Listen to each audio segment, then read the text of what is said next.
A hot topic political conversation that's taking place is in regards to same-sex marriage. This is an issue that causes much debate and sadly causes much pain.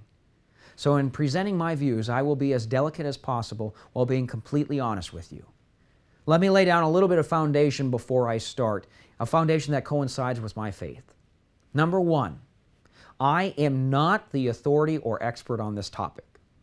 Number two, I have never met a homosexual who chose or remembers choosing to be one. Number three, I do not think there is anybody, and I mean anybody, that knows what causes homosexuality.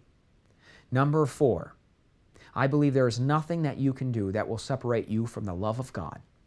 5, the First Amendment is wise and should not be reinterpreted by the winds of time, in which it states that Congress shall make no law respecting the establishment of religion, or prohibiting the free exercise thereof, or abridging the freedom of speech, or of the press, etc. With all of that in mind, this is my stance on marriage.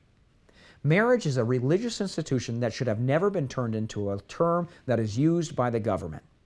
In making a decision of redefining the word marriage, the government would be violating the First Amendment.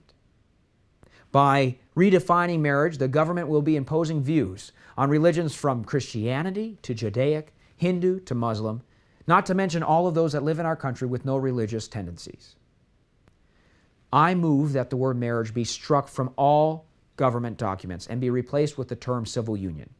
So when you get married at a church, the form you sign for the government is a civil union, not a marriage certificate. In regards to homosexual marriage, well, I believe that man and woman were designed to be joined, to be together, and I think that's what God intended. However, at the same time, if there are religions and other institutions that feel led after consulting with God to give marriage to same-sex monogamous couples, then that is their prerogative.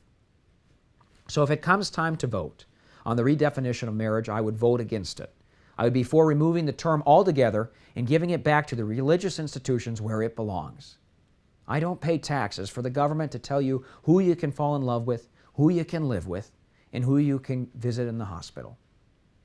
And by voting to redefine the term marriage, I would be allowing the government that responsibility. But the truth of the matter, though, is I don't think this is an issue that will ever reach the floor of the House of Representatives.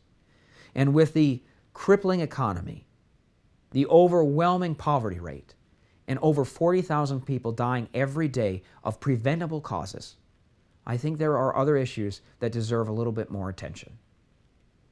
My name is Merlin Froyd. Thank you for listening.